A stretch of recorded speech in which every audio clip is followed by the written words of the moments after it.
Hey guys, welcome back to my YouTube channel. My name is Gilda. If you're new, you're welcome. If you're returning, you're welcome back. In this video, I want to quickly share with you some simple ways to make multiple sources of income as a student in Nigeria or anywhere else that you're watching from. Now, if you live in Nigeria, you know that the struggle is real. Things are just getting so expensive and everybody is basically trying to survive. Everybody's basically trying to find petty cash and how to, become more independent because it's not really easy, right? And I understand that it's not really easy.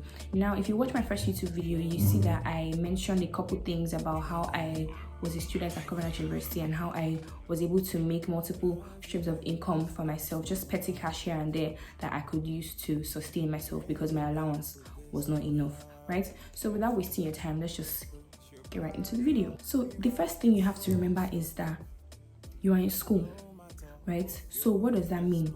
Your academics is supposed to be your priority, right? Anything else is secondary. Your academics is your priority. I'm not saying, oh, you must be the top of your class, but there's a saying, what's doing is worth doing well. Next thing, if you are thinking along the lines of making more money, the question that should be on your mind is, what do I have to offer? Am I offering value? Am I offering something that people would be willing to pay for? Am I offering something that I would be willing to pay for if I do not have this at my beck and call, right? So you have to think of that. Are you offering value? The important thing is to offer value. Once you offer value, money comes in. Yeah.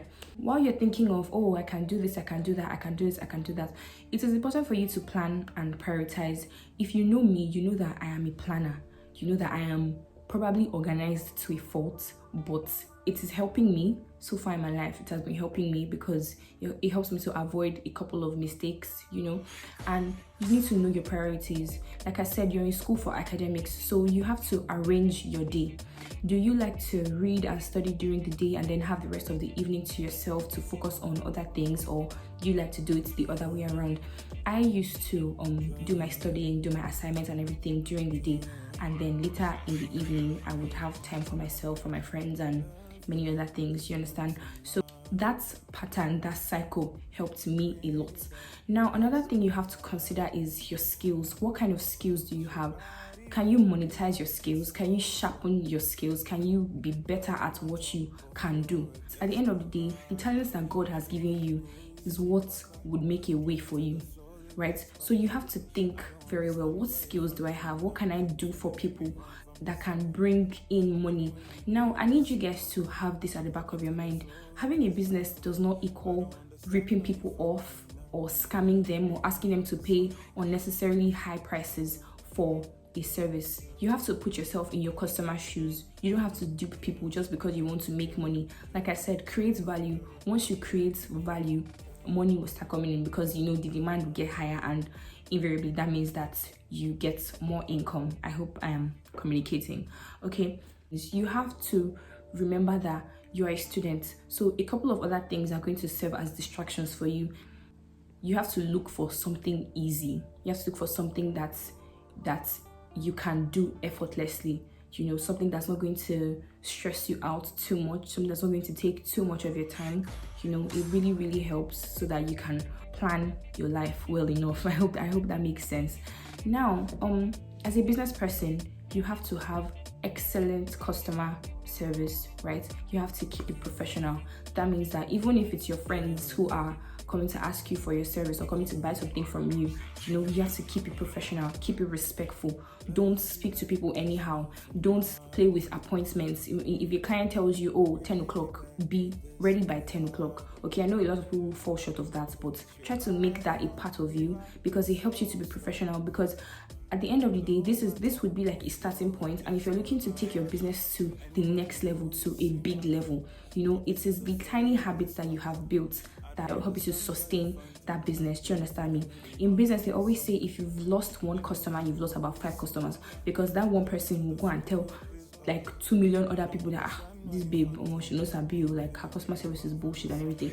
And you'll be so surprised by how people are inclined to listen to what they hear.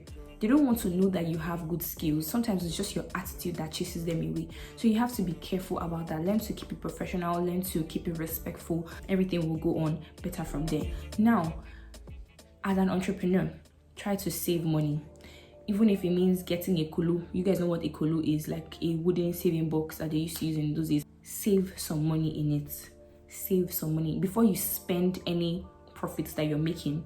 Make sure you save, because you don't know what is going to come up. And while you're saving money, think of the next step. Don't be so comfortable in your comfort zone. Don't be so, hey, the money is coming in, let me just relax. You know, think of the next step. Think of how you can take it to the next step. Think of how you can make it bigger, right? And at the end of the day, remember that you have priorities. And above everything, I saved this last point because I think it's very, very important.